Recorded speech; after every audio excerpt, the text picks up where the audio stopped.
De que estamos en esta semana, en la semana, en la semana de la pasión de Cristo, la última semana de Jesucristo aquí en la tierra. Y si ustedes recordarán los videos que vimos, los clips que vimos la semana pasada, vimos dos. El primero de ellos era la entrada triunfal de Jesucristo cuando lo recibieron con palmas. Era un domingo, que por eso le dicen el domingo de Ramos, ¿verdad? Se le conoce. Pues es exactamente hoy es ese día, ¿no?, en el que Cristo entró a Jerusalén y lo reconocieron como el Mesías. Pero vimos, ¿verdad?, en el mensaje de la semana pasada, cómo simplemente 5 días después estaban pidiendo que lo crucificaran, ¿verdad? Entonces, es una temporada en la que se nos dice que muchas personas están más sensitivos al evangelio, están más abiertos a venir a la iglesia, a escuchar acerca de Jesucristo. Entonces es algo que nosotros siempre tenemos que aprovechar. Por eso invitar. Nunca tengan temor de invitar. ¿Qué es lo peor que les puede pasar cuando ustedes invitan a las personas? Es que les digan que no, ¿verdad? Y que les partieron el corazón. Si se los partieron, Cristo se los puede sanar. Así es que no hay nada que nos pueda pasar que sea irreversible, ¿verdad? Por eso es que nosotros no debemos dejarnos engañar por la carne, por Satanás, y mantenernos callados. Tenemos que compartir. Y hay personas que están ahorita más abiertos y hasta preguntan, ¿verdad?, cuando uno los invita a la iglesia y todo, como es el tema, ¿verdad?, del que vamos a estar viendo, ¿por qué Cristo murió y resucitó? Es la pregunta que muchas personas, tal vez si no nos la hacen, la tienen en la mente. Bueno, ¿y para qué tenía que morir? Si Dios es tan sabio y tan poderoso, pues ¿por qué tenía que ser de una manera tan violenta, verdad? Nosotros sabemos que cruenta fue su sacrificio de Él, todo lo que sufrió. Simplemente, ya nomás cuando uno se pone a pensar y analizar a cómo lo describen los médicos, lo que es que le planten una corona de espinas que penetran, que son espinas que penetran, no crean que se quebraron, penetraron esas espinas, por eso empezó a correrle sangre. Ya nomás con eso, dice uno, qué bárbaro, ¿por qué tanta violencia?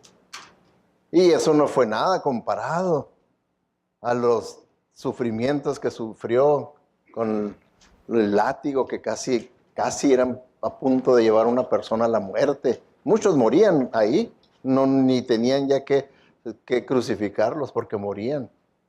Era algo terrible, algo tremendo. No era un látigo como nosotros nos lo podemos pensar, de piel o de tela o de cuero. Sí, era de piel, pero le ponían estrellitas de huesos, les ponían diferentes metales para que cuando entraba el latigazo lo jalaban y se traía la piel.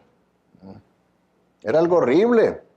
Los romanos eran expertos en hacer sufrir a los criminales, ¿verdad? Que esa era la pena más, podríamos decir, capital, más dura para una persona, la crucifixión. Entonces nos preguntan el por qué. Muchas veces nosotros como cristianos podemos irnos a un extremo u otro al tratar de explicar, ¿verdad?, por qué tenía que morir, por qué su sacrificio, por qué el derramamiento de sangre, todo eso. Puede uno irse a un extremo. Un extremo es querer explicar todos los detalles, empezar a explicar con los propósitos de Dios desde que creó a Adán y Eva, sus intenciones en cuanto al huerto del Edén, la caída del hombre, y empezar a explicar de Génesis hasta Apocalipsis. Lo cual, ¿verdad?, una persona pues le va a pasar por acá arriba, ¿verdad?, todos esos detalles. Como también podemos irnos al otro extremo y nomás ser de más de breves. Nomás decir, no, pues que bueno, ¿y por qué? Pues por nuestros pecados. Personas se quedan igual, ¿verdad? No hay nada de claridad en cuanto a eso. Entonces, lo que voy a intentar hacer en este mensaje son 3 puntos. Si ustedes notan en su bosquejo, son 3 puntos el mensaje. ¿verdad? 3 razones por qué Cristo murió y resucitó. Esas 3 razones está resumido todos los detalles que pueda uno encontrar, teológicos, doctrinales, bíblicos, en cuanto a la razón por la que Cristo murió y resucitó. Y nos van a ayudar, ¿verdad?, para que así podamos nosotros compartirlos con personas que estén interesadas, con personas que lo quieran escuchar a uno. Y aunque no la quieran escuchar, si el Señor les da oportunidad, pues a compartir, ¿verdad?, la palabra de Dios. Por eso el Señor nos dice en las Escrituras, dice, fórzalos a entrar. Está diciendo, tú ten fe en mí. Yo hago la obra, tú nomás acércamelos. Y verás. Entonces, si se fijan, a manera de introducción, déjenles enseño unos versículos para que veamos que todo lo que tiene que ver con la vida de Jesucristo, con el propósito de Jesucristo, siempre tiene que ver con vida. ¿Sí? Con vida. Por eso, ¿verdad? Él nos dice que Él no vino con un propósito de condenar al mundo. Nunca fue, que es lo que muchas veces la gente nos ve como una religión negativa, de condenación, cuando en realidad Jesucristo nunca fue ese su propósito, nunca fue ese su énfasis, la condenación, sino la vida.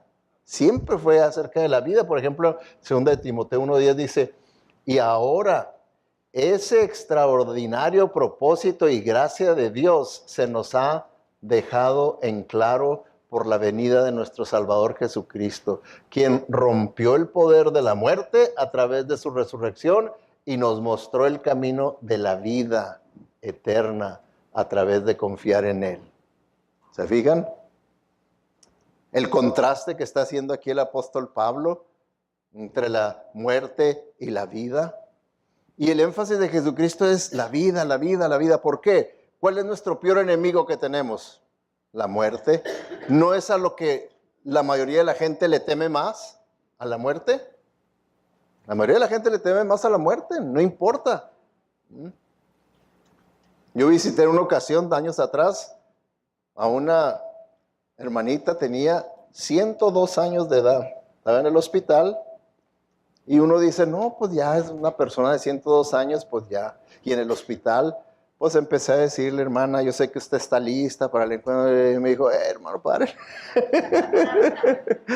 Párele, me dijo. Ore para que yo salga de aquí.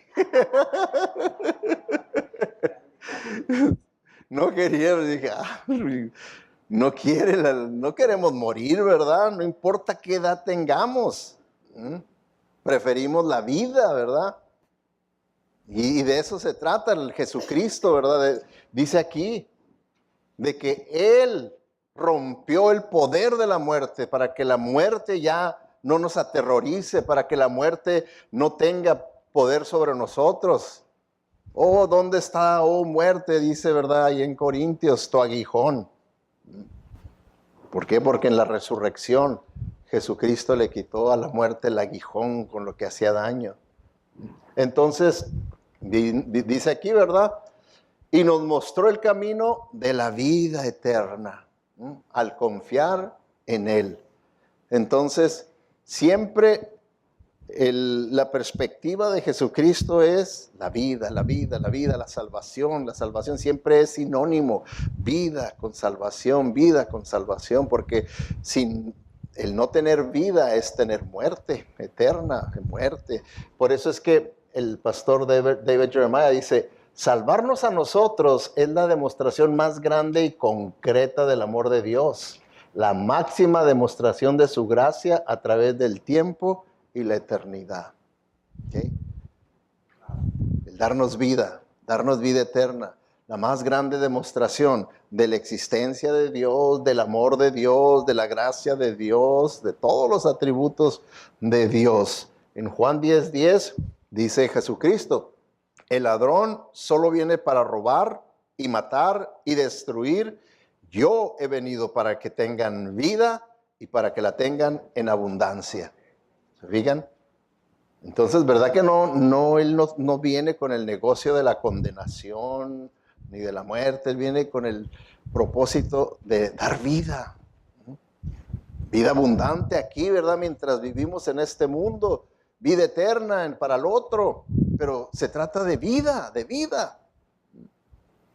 Es por eso que sin la resurrección, todo el sacrificio de Jesucristo, en realidad ni estaríamos celebrando nada. Porque ¿acaso pudiéramos estar celebrando todo lo que sufrió Jesucristo sin resurrección? ¿Verdad que sería algo enfermizo estar celebrando todos ese sacrificio? Decir, ¡hey, gloria a Dios! Que le dieron 30 latigazos y estar celebrando eso. No, pero podemos celebrar porque venció a la muerte, porque se levantó de entre los muertos y resucitó. Y resucitó, ¿verdad? Entonces, vemos que de eso se trata. Dice también en 1 Juan 5, 11 al 12, dice, y el testimonio es que Dios nos ha dado vida eterna, y esa vida está en su Hijo. El que tiene al Hijo, tiene la vida. El que no tiene al Hijo de Dios, no tiene la vida. ¿Se fijan? ¿Qué nos está diciendo? El hombre natural, el que no tiene a Jesucristo como su Señor y Salvador, no tiene vida. No tiene vida. Aunque diga, ¿cómo que no tengo vida? Mira, aquí ando caminando y comiendo y esto y lo otro. Sí, pero estás muerto en tus delitos y pecados y vas rumbo a una muerte eterna hacia el infierno, dice la Biblia. Por lo tanto, no tienes vida. Estás destinado a una muerte horrible, eterna. Pero el que tiene al Hijo, porque tiene al Hijo, ya la muerte no tiene poder sobre él. Y ahora tiene la vida. Fíjense, y todo, ¿verdad? Eso es por Jesucristo. Entonces, el énfasis siempre es de Él. Entonces, 3 puntos, ¿verdad?, que podemos usar para resumir el por qué vino Jesucristo, que nos pueden ayudar a nosotros también y pueden también a nuestra vida personal, espiritual, como también a la hora de compartir con las personas. El primer punto es que Él vino para que vivamos por medio de Él, ¿okay? Para que vivamos por medio de Él, ¿okay? ¿Qué dice la Escritura? Dice, así manifestó Dios su amor entre nosotros, en que envió a su Hijo unigénito al mundo para que vivamos por medio de Él. O sea que si nosotros queremos esa vida, va a tener que ser únicamente por medio de Jesucristo. No es por medio de iglesias, no es por medio de rituales, no es por medio de buenas obras, sino por medio de Jesucristo y punto. Entonces, de esa manera puede quedar en nosotros bien claro que para eso Él vino, para que vivamos por medio de Él, ¿okay? Por medio de Él. Ya, si la Biblia dice que vivamos por medio de Él, ¿verdad que ya está eliminando cualquier otro medio?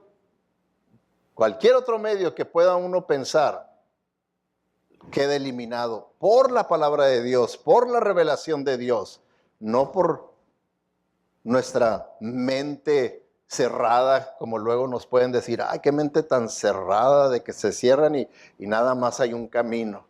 No es que tengamos una mente cerrada, es que eso dice la Biblia, eso dijo Jesucristo, eso dijo Dios, ¿verdad?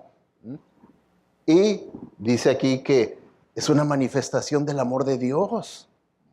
Es una manifestación del amor de Dios que envió a su Hijo unigénito al mundo para que vivamos por medio de Él. ¿Okay? Entonces, es algo que podemos nosotros recordar y compartir. Como dijo también este pastor, el Max Lucado, dice, aunque la Biblia fue escrita a través de 16 siglos, porque sí, la Biblia no fue escrita como luego muchos detractores de la Biblia, enemigos del cristianismo, dicen, ay, si a poco tú crees en ese libro, ay, se juntaron ahí las personas y lo escribieron para un libro para manipular a la gente y sacarles el dinero. Ignorancia, porque claramente sabemos históricamente que la Biblia fue escrito a través de 16 siglos. ¿Se fijan?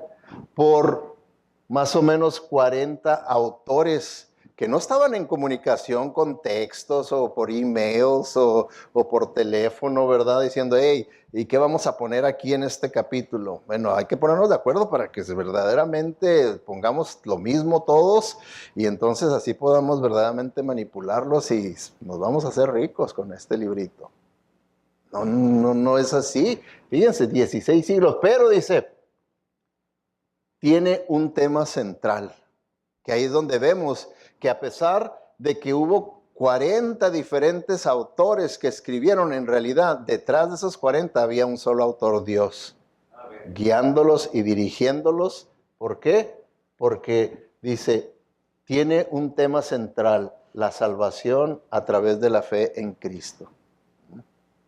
Desde Génesis hasta Apocalipsis, ahí vemos la unidad del mensaje. La salvación a través, nada más, a través de Jesucristo. No vamos a encontrar en ningún otro libro de la Biblia que pueda ser a través de algún otro medio. No hay ningún otro medio para salvación, solamente Jesucristo. Entonces, ¿por qué Cristo murió y resucitó? Para que vivamos por medio de Él. Okay. Cuando la Biblia habla de que vivamos por medio de Él, es para poder experimentar la salvación, ¿verdad? Ser salvos por medio de Jesucristo.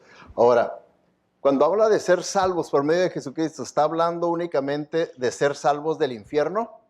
¿Sí o no?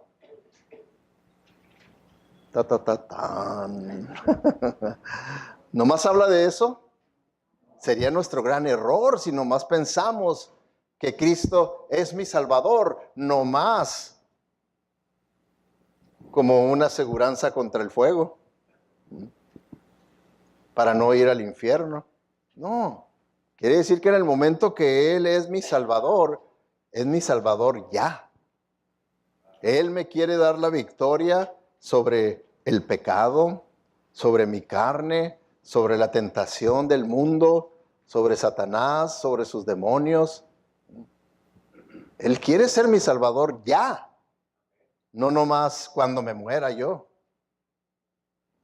Ya, Él quiere ser mi Salvador. Y muchas veces, ¿verdad? Es ahí donde nosotros los cristianos descuidamos ese aspecto de la salvación, de que Él puede. ¿Acaso no puede vencer el pecado? Si ya lo demostró. ¿Acaso no puede vencer a las huestes espirituales de maldad? Ya lo demostró. Entonces, ahora es nada más que nosotros creamos para que podamos experimentar la vida abundante y feliz que Él nos ofrece.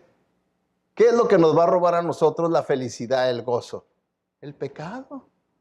Es lo que nos roba la felicidad y el gozo, el pecado, la desobediencia al Señor. Entonces, es ahí donde entra el que es nuestro Salvador. ¿Por qué creen que insisto tanto? Miren, cuando hablamos de esto, este aspecto es clave, donde dice en Juan 15:5, son palabras del Señor Jesucristo. Dice Jesucristo, yo soy la vid y ustedes son las ramas. El que permanece en mí como yo en él, dará mucho fruto. Separados de mí, no pueden ustedes hacer nada. ¿Okay?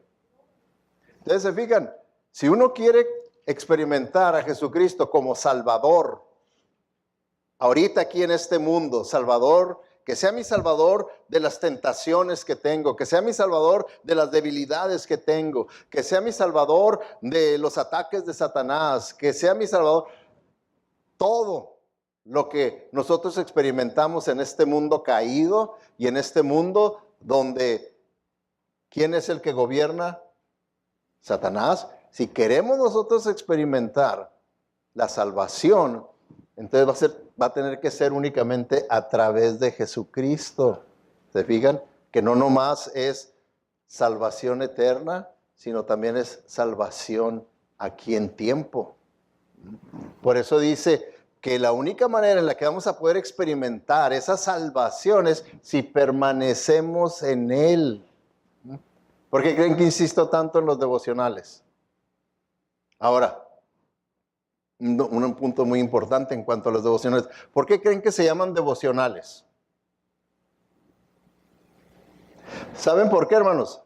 Porque un devocional no quiere decir de que usted lea un artículo nada más, ¿verdad? Por ejemplo, si se los mando, que los lea, ya, me mandan. Ya. No, devocional, hermanos, lo que quiere decir es que es la oportunidad de nosotros de entrar en la presencia de Dios y que al estar en la presencia de Dios, el Señor haga un cambio en mi vida. Porque ¿acaso no debemos de estar constantemente siendo transformados a la imagen y semejanza de Jesucristo? Entonces, devocional quiere decir que nosotros crecemos en devoción a Dios a causa de eso, en entrega a Él, en amor a Él, en pasión por Él, en obediencia a Él. Eso es un verdadero devocional. No nomás leer un artículo bonito y que digan, qué bonito está, ¡pum! No, es que verdaderamente hayamos entrado en la presencia de Dios y el Señor haya hecho lo que era necesario hacer en nuestra conciencia, en nuestra mente, en nuestras creencias, en nuestra voluntad. Él haya hecho obra ahí. Entonces es un devocional. Es un devocional. Y entonces es ahí donde nosotros permanecemos en Cristo. Y como el ejemplo que nos da aquí, que somos las ramas, pues tenemos, una rama está dependiente del tronco, ¿verdad? Que es la vid, es el tronco, por ahí fluye la savia para poder alimentar a la rama y la rama pueda producir fruto. Así también, la vida de Jesucristo fluye en nosotros a través del tiempo devocional y entonces damos el fruto que Cristo ha diseñado para que nosotros demos. Para que nosotros demos. Entonces, cuando decimos, ¿por qué Cristo murió y resucitó? También se aplica para nosotros los creyentes. No lo podemos nomás dejar en el pasado, ¿verdad? Decir, oh, Cristo murió y resucitó para que yo, el 11 de agosto de 1900, ¿qué? ¿Cuándo me convertí yo? ¿En 1900? Y quede nada más en el pasado. No, es para todos los días. Para todos los días. Por la razón por la que Cristo murió y resucitó. Pero eso yo lo tengo que hacer una realidad. Dios está dispuesto y dice, aquí estoy. ¿Verdad? Que a diferencia de esta analogía que nos pone del tronco con las ramas, bueno, aquí es una analogía nada más, es una ilustración porque nosotros somos humanos. Nosotros somos los que vamos a determinar si me voy a conectar o no me voy a conectar. Y si yo no me conecto, pues, ¿qué espero? ¿Espero dar fruto espiritual o fruto carnal? Fruto carnal es lo único que voy a dar. ¿Sí? Entonces, voy a dar fruto carnal. Entonces dice que Cristo murió y resucitó para que vivamos por medio de Él. ¿Okay? Para que vivamos por medio de Él. ¿Okay? Entonces, por eso es que Cristo está en mí, yo estoy en Cristo. Y para que vivamos para Él. Los 3 puntos son dependientes uno del otro. Si yo cumplo el primero y estoy conectado a Cristo, entonces se va a cumplir el segundo. Entonces yo voy a vivir para Él. Porque si no me conecto a Cristo, ¿verdad que estoy en la carne? Ahora, ¿la carne vive para Cristo o para sí mismo? Para sí mismo. La carne es egocentrista. La carne es yo, lo que yo quiero, lo que yo deseo, lo que yo necesito, en el momento que todo es acerca de mí. Es acerca de mí. Pero cuando verdaderamente vivimos para Él, ya no es acerca de mí. Ya no es para buscar los deseos que yo tengo, mis planes, sino ahora es hacer su voluntad. Ahora díganme, ¿verdad? Sinceramente, ¿cuál de las dos es más fácil? ¿Vivir para mí o vivir para Él? ¿Cuál es más fácil? Así no cala tanto, ¿verdad? La uno. Sí. Vivir para mí es la más fácil porque esa es la natural para nosotros como humanos. Por nuestra naturaleza caída, pecaminosa, pues es ahí donde tendemos a inclinarnos más, vivir para mí. Ahora dígame, ¿pero cuál es la mejor vida? ¿La uno o la dos? ¿Se fijan cómo muchas veces somos necios? Sabemos cuál es la mejor, pero nos aferramos con la peor.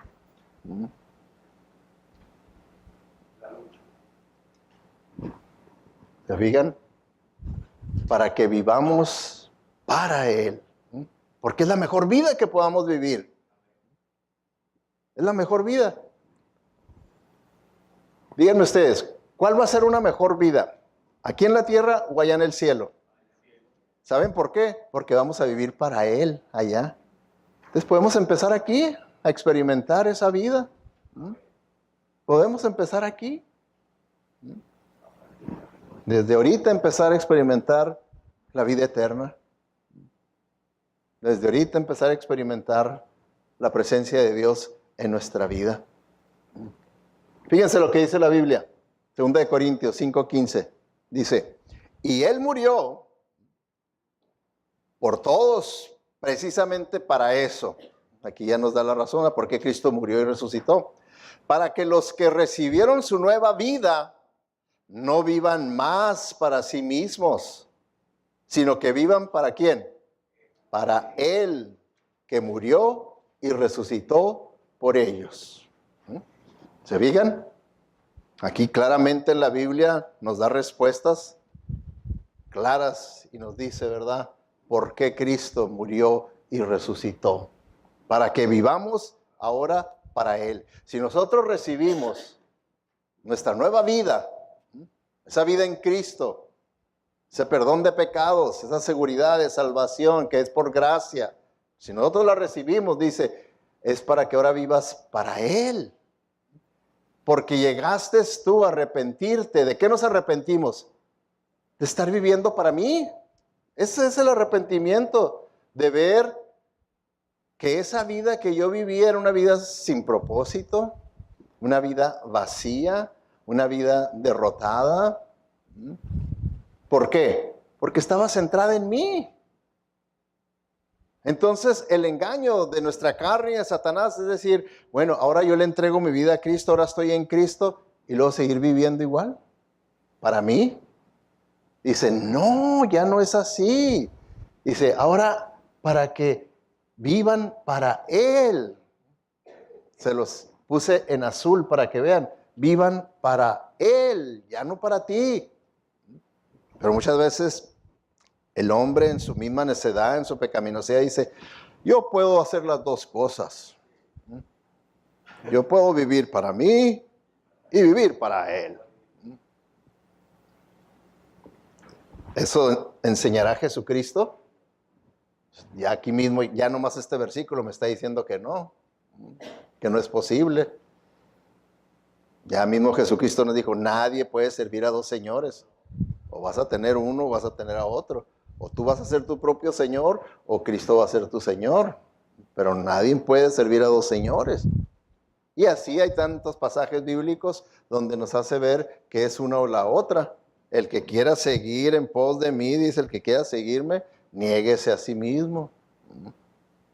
Y así, vez tras vez, vemos que esa es la voluntad de Dios para nosotros, que por eso Cristo murió y resucitó, para que vivamos por medio de Él. ¿Con qué propósito? Para que vivamos para Él.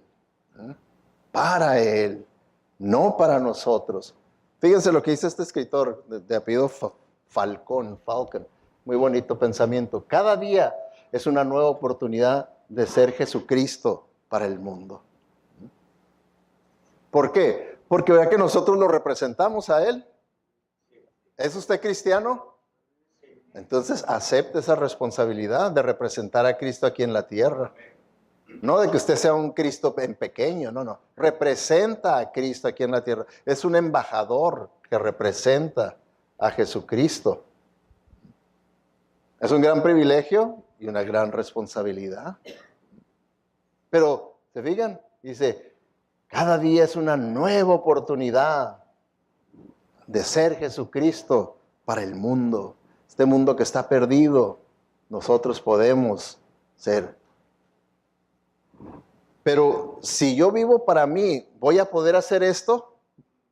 No, si yo vivo para mí, no voy a poder hacer esto. Ni en mi trabajo, ni en la escuela, ni con la familia, ni en el hogar, no voy a poder ser esto. ¿Por qué? Porque mi vida está centrada en mí, no en Cristo. Sí.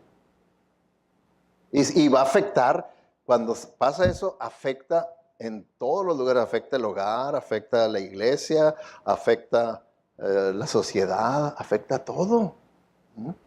Cuando uno está centrado en sí mismo, afecta en todo. Entonces, es como por ejemplo, ahorita estamos en una crisis con el departamento de niños, de que casi todos quieren hacer otra cosa, quieren cantar, quieren tocar, quieren esto, y allá cada vez estamos batallando más y más y más para poder suplir lo que se necesita de ayuda humana, cristiana, para ministrar a nuestros niños. ¿Creen ustedes que eso sea correcto? Que no podamos. ¿Saben por qué? Esta iglesia antes era la First Baptist Church de Coachella, era una iglesia de americanos. Cuando nosotros tomamos posesión de aquí, que esta iglesia cerró sus puertas, se rindieron, cerraron. ¿Saben por qué no podían alcanzar gente? Porque ya no tenían ministerio de niños. No tenían ministerio de niños. Cuando nosotros tomamos posesión y que abrimos aquel edificio, era un edificio abandonado, que ya no tenía el ministerio de niños. Entonces, sin un ministerio de niños, la iglesia está condenada a morir. Está condenada a morir. ¿Queremos eso para nosotros? Ay, ponernos las pilas todos y decir, allá tenemos que apoyar. Dos cosas que hacen que una iglesia pueda ser una iglesia sana, crezca, se mantenga con las puertas abiertas. Dos ministerios, niños y jóvenes. Usted tiene niños y jóvenes en una iglesia y tiene una iglesia con vida. Usted quita el ministerio de los niños y se va a morir esa iglesia. Y me temo que vayamos para ese rumbo si no nos ponemos las pilas en esa área. De que todos podamos decir, hermana Liz, hermana, las que están, cuente conmigo. Yo puedo ayudar. Aún si estoy tocando, estoy cantando, tengo un mes libre, yo en ese mes sirvo en la guardería, sirvo en el departamento, esto y lo otro. Que todos verdaderamente lo podamos hacer. ¿Por qué? Porque vivimos para Él. Vivimos para Él. Y vivir para Él habla de sacrificio, de negación. No, en la vida cristiana se tienen que hacer muchas cosas que a uno ni le gustan. ¿Ustedes creen que todo lo que incluye el ministerio pastoral, todo me gusta? ¿No creen que haya cosas que no me gustan? Las tengo que hacer de todos modos porque ese es mi ministerio, ese es mi llamado. Vivir para Cristo quiere decir que también lo que no me gusta lo tengo que hacer para honra y gloria de Dios. Lo tengo que hacer. Y así también hay personas que dicen, es que yo no soy muy paciente con los niños, o yo no me gusta mucho, y que yo no puedo cambiar pañales, y todos pueden poner una excusa, pero en realidad, hermanos, lo único que estamos diciendo es que todo es acerca de mí. No lo hago porque a mí no me gusta. Hágalo porque le gusta a Cristo. Cuando uno vive para Cristo, lo hace porque le gusta a Cristo. Por eso lo hago. Por eso yo hago cosas que no me gustan, porque yo sé que le gustan a Cristo que las haga. Y por eso las voy a hacer. Así también, nosotros también. Tenemos que vivir, si verdaderamente hemos sido salvos, ¿verdad? Y recibimos la vida de Jesucristo, es entonces cuando hacemos eso. Fíjense, ¿qué nos dice Gálatas? Porque el vivir para Él es ser de bendición para el prójimo. ¿Mm? Vivir para Cristo quiere decir ser de bendición para el prójimo. Dice, entonces, dice la versión amplificada de Gálatas 6:10, dice, entonces, mientras nosotros, y luego aclara los traductores, como creyentes individuales, dice, aquí se está dirigiendo a cada uno de nosotros individualmente, la palabra de Dios. Dice, tengamos la oportunidad, hagamos el bien a todas las personas. Parejito, todas las personas. Y luego aclara a lo que se refiere, dice, no solo ayudando, ¿verdad? Como no solamente prestándoles dinero o dándoles comida, ¿no? Dice, no solo ayudando, sino también haciendo lo que promueva su bienestar espiritual. Su bienestar espiritual. Y especialmente seamos una bendición, dice la palabra de Dios, para aquellos de la familia de la fe, creyentes nacidos de nuevo. Seamos de bendición. Entonces, ¿por qué no podemos ser de bendición para nuestros niños? ¿Por qué no podemos ser de bendición para nuestros jóvenes? Cooperando financieramente, que puedan tener ellos un fondo económico fuerte para que puedan los líderes hacer todo lo que quieren hacer con ellos porque están frenados porque no hay fondos económicos. Es como un pastor una vez les dio las buenas noticias a la iglesia. Hermanos, les tengo muy buenas noticias. Todas estas necesidades económicas que se las he presentado ya se han resuelto. Tenemos todo el dinero para estas necesidades espirituales que tenemos para el ministerio de niños, de jóvenes, de todo y todos. Amén, gloria a Dios. Dice, la mala noticia es que está en sus bolsillos el dinero.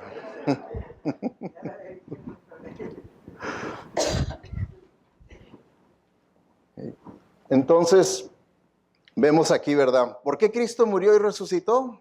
Sencillamente lo podemos resumir, ¿verdad? Para que vivamos por medio de Él, para que verdaderamente tengamos su vida, tengamos vida y para que la vida de Jesucristo nos guíe a vivir para Él, para que vivamos por Él. Y entonces, el tercer punto, pues es lógico, ¿verdad? Si yo he nacido de nuevo, tengo la vida de Jesucristo, estoy viviendo para Cristo, por lo último es para que vivamos con Él. Para que vivamos con Él. Entonces, si ustedes se fijan, aquí encontramos lo que doctrinalmente, teológicamente vemos, ¿verdad? Nosotros vemos primeramente el nacimiento de nuevo, la salvación, y luego pasamos a la santificación, y luego pasamos a la glorificación. ¿A qué son los tres pasos de esta vida? Bueno, pues para que vivamos por medio de Él es salvación, para que vivamos para Él es santificación y para que vivamos con Él es glorificación. ¿Se fijan? Ahí tenemos resumido doctrinalmente, teológicamente, la razón por la cual Cristo murió y resucitó. Y todo es a favor nuestro. Nada tiene que ver con Él, no es para Él, es para bendecir. Así también, nuestra vida nueva que tenemos en Cristo no debe ser para nosotros, no tiene que ver con nosotros, sino tiene que ver para bendecir a otros, que seamos de bendición para otros. Entonces, para que vivamos con Él. Porque fíjense lo que dice 1 Tesalonicenses 5, dice, Él murió, ya nos va a decir la razón, para que nosotros vivamos con Él. ¿Se fijan el contraste? Él fue el que murió para que nosotros vivamos con Él para siempre. ¿Okay? Ya sea que a su regreso estemos vivos o hayamos muertos. No hay pierde, dice. Cualquiera que sea la situación, para eso vino Jesucristo, para que vivamos con Él. Hermanos, por eso es bien necesario que nosotros aprendamos y practiquemos la meditación de la palabra de Dios. Cuando hacemos nuestro devocional, meditar, porque en la meditación, hermanos, permitimos el poder, casi como quien dice, vivir lo que el Señor nos está enseñando. ¿Se ha puesto alguna vez usted a meditar en los pasajes que tienen que ver con el cielo y ponerse usted a meditar lo que será el cielo? Y ver cómo lo describen y saber que esa descripción en realidad se quedó corta, que el escritor simplemente trató con palabras humanas lo mejor posible de describir aquello que es indescriptible con lenguaje humano, y empezar a meditar en eso y pensar. Eso es lo que produce esperanza. Esperanza, esa expectativa, la esperanza quiere decir la expectativa de algo grandioso, como es el estar en la presencia de Dios, en el reino de Dios, estar en el cielo. Cuando un cristiano tiene esa sensación, esa visión, las cosas de este mundo son nada, como Pablo decía, que ahora las considero como estiércol, dice, las cosas de este mundo. Pero lo que pasa es que estamos al revés. Hasta dudamos, muchos dudan de que verdaderamente habrá cielo. ¿Cuántos cristianos no creen que hay infierno? Y si no hay infierno, pues no debe de haber cielo tampoco, porque las dos cosas las enseñó Jesucristo y todavía enseñó más acerca del infierno que del cielo. Y puede uno como cristiano tener allí en lo profundo de su corazón, allá detrás, en realidad no estar muy seguro del cielo, ¿no? Dice, sí hay cielo, pero no es una convicción que verdaderamente lo ha guiado a meditar y a imaginarse y a vivir algo que está por venir.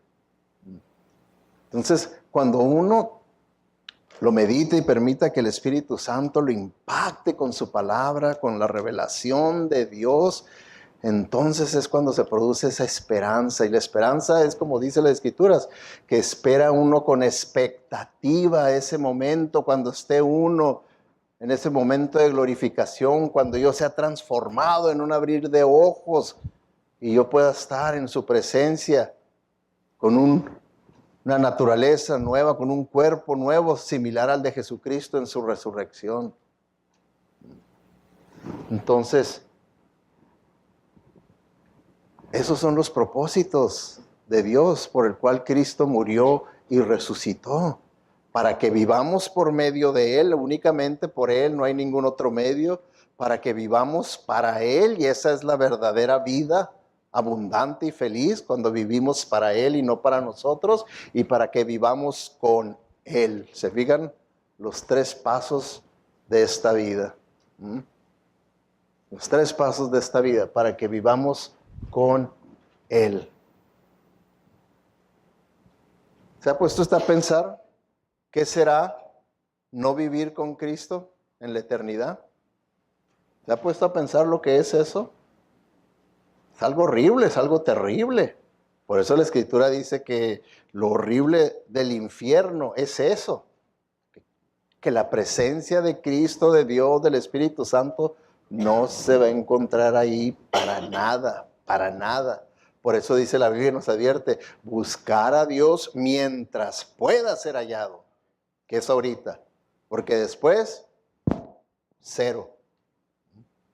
Ahorita podemos ver la gloria de Dios hasta en la naturaleza. Allá no va a haber nada de esto. ¿Se puede usted imaginar un lugar donde no se ve la naturaleza de Dios, la creación de Dios? No se lo puede uno imaginar, pero tiene que ser algo horrible, espantoso. Y es por eso, ¿verdad?, que debemos de tomar en serio lo que verdaderamente es la vida cristiana y no nomás jugar a la religión, a la iglesita, y no verdaderamente vivir la realidad de lo que dice la palabra de Dios, el por qué Cristo murió y resucitó. ¿Por qué verdaderamente? Es lo que nos dice el escritor de Hebreos, dice, fijemos la mirada en Jesús. ¿Por qué nos tiene que animar a que hagamos eso? Porque es muy fácil que estemos mirando a nosotros mismos, a que estemos viendo las circunstancias de la vida, en vez de estar poniendo únicamente nuestra fe en Él. Fijemos la mirada en Jesús. ¿Por qué? Porque Él fue el que inició nuestra fe. Él es el que la está perfeccionando, el que está obrando y trabajando en nosotros. Es iniciador y perfeccionador el que la va a terminar de nuestra fe, quien por el gozo que le esperaba, soportó la cruz, menospreciando la vergüenza que ella significaba, y ahora está sentado a la derecha del trono de Dios. ¿Se fijan? ¿Qué fue lo que lo hizo a Él aguantar todos esos sufrimientos de la cruz y de toda su pasión? ¿Qué fue lo que lo hizo? La esperanza que Él tenía de volver a la diestra del Padre, al cielo. Por eso dice, y ahora está sentado a la derecha del trono. Ese era el gozo que le esperaba. Entonces, cuando nosotros verdaderamente trabajamos en tener esa esperanza de que algún día vamos a vivir con Él, eso nos va a capacitar a nosotros, esa esperanza espiritual nos va a capacitar a nosotros para que las tribulaciones, pruebas, adversidades que vengan a nuestra vida no sean nada comparados con lo que nos espera. Y no que nos andamos ahogando en un vaso de agua aquí. Cualquiera, pero pastor, ese no es un vaso de agua, que si usted se le muere un hijo, comparado con esto es un vaso de agua. En realidad. Pero necesitamos verdaderamente practicar esa clase de meditación para poder crecer en esa fe, en esa esperanza, en ese amor, porque él nos dice Pablo, por eso permanece la fe, la esperanza y el amor. Por eso, esos tres, que era lo que les decía a los corintios. Si ustedes se quieren enfocar en algo, no estén ahí enfocados que en los milagros y las lenguas y que es. Enfóquense en la fe, la esperanza y el amor. Es lo más grande, dijo. Y es lo que tiene que ver con la vida cristiana. Con la vida cristiana. La fe, aquí vemos, para ser salvos por medio de Él. La esperanza, que vivamos para Él. Dio el amor para que vivamos para Él, y la esperanza para que vivamos con Él. Ahí están las tres cosas. Hebreos 11:6 dice, lo que desean es tener un país mejor en el cielo. Por eso Dios no tiene vergüenza de ser su Dios, porque les ha preparado una ciudad eterna. Está hablando aquí, hermanos, en el contexto, en Hebreos 11, de los héroes de la fe. Y cuando uno lo ve uno los grandes sufrimientos por los que ellos pasaron. Y dice que ellos superaron y pasaron por todos esos sufrimientos porque ellos tenían una esperanza que era mucho mejor, superior, más hermosa que lo que estaban experimentando, que las circunstancias de la vida. Y su esperanza era esa ciudad que estaba siendo preparada por Dios para que vivieran en ella. Así como dice Jesucristo, ahí en la casa de mi Padre hay muchas moradas, hay muchos cuartos y estoy preparándoles uno para cada uno de ustedes. Para que vivamos ahí como una familia con Él. Esa es la idea que Él está dando. Aquí vamos a vivir como familia. Por eso es que desde ahorita nos llamamos hermanos, hermanas, y así es como debemos de vivirlo en realidad. No nomás lo usemos porque no nos acordamos del nombre de la persona. Porque es mucho más fácil nomás decir, oh, hermano, hermana, y luego, ¿cómo se llama? No sé. Sino porque verdaderamente somos hermanos y hermanas en la fe. Entonces, para terminar, este pensamiento que escribió un teólogo pastor de otra época, Jonathan Edwards, dice, ir al cielo y disfrutar plenamente de Dios es infinitamente mejor que los alojamientos más agradables aquí. Y es muy preciso esto para nuestros días. ¿Por qué? Porque en nuestros días, ¿qué es lo que buscamos más? Lo agradable. No el sacrificio. Todo lo que requiera sacrificio es desagradable. Por eso pienso yo que para muchos es desagradable estar allá con los niños. Y es más agradable hacer otra cosa. Pero lo mismo aquí dice, ir al cielo y disfrutar plenamente de Dios es infinitamente mejor que los alojamientos más agradables aquí. O sea que si nosotros tenemos esa visión de lo hermoso que va a ser el cielo y lo que voy a experimentar el cielo y que voy a estar de vacaciones eternas allá en el... Entonces, ¿por qué no sacrificarnos aquí por el Señor todo lo que sea necesario? ¿Por qué no? ¿Por qué no?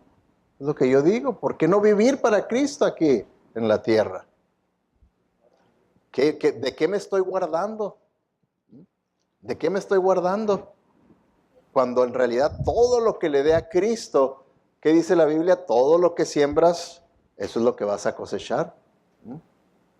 Si Él nos va a bendecir, nos va a pagar por todo lo que sembremos para su reino, Él nos va. ¿Por qué estamos poquiteándole en todas las áreas de la vida?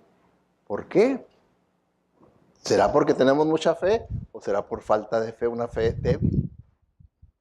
Que cada quien nos evaluemos, ¿verdad? Cada quien nos evaluemos porque cada quien sabemos exactamente nuestra vida, nuestra condición espiritual, lo que estamos haciendo y lo que estamos dejando de hacer, lo que estamos haciendo por una motivación equivocada, lo que estamos haciendo con una motivación verdadera, correcta.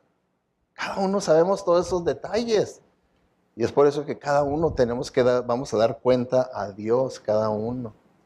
Y es por eso que ahorita es importante que nosotros vivamos como el Señor quiere que vivamos. Si Él nos dio vida, entonces es para que la vivamos para Él, porque al final de cuentas vamos a vivir con Él. Oremos. Te damos gracias, Padre Celestial, porque a través de tu palabra, Señor, tú eres fiel y siempre hablas a nosotros, Señor. Perdónanos, Padre, porque sabemos y reconocemos que nosotros somos los que somos necios, somos duros de corazón, así como el pueblo de Israel lo fue, Señor, así también nosotros caemos en eso y terminamos haciendo lo que nosotros queremos en vez de lo que tú nos estás pidiendo, lo que tú nos estás impresionando, Señor, en nuestra mente, en nuestro corazón, que debemos de hacer y que debemos de dejar de hacer.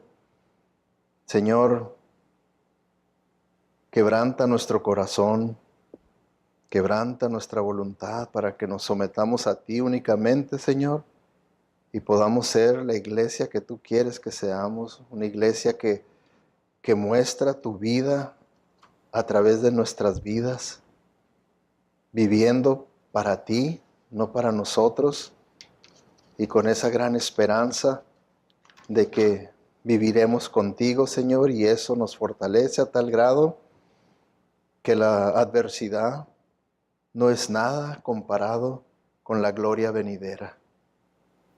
Gracias pues, Señor, te damos porque sabemos que todo esto tú lo puedes hacer realidad en nuestros corazones si nosotros nos conectamos contigo, Señor, diariamente y dejamos que tu vida, tu sabiduría, tu poder fluya a través de nosotros. Te lo pedimos todo, Señor, en el nombre de Cristo, que es sobre todo nombre, y con el único propósito de traer honra y gloria a Él, a ti, Señor. Amén.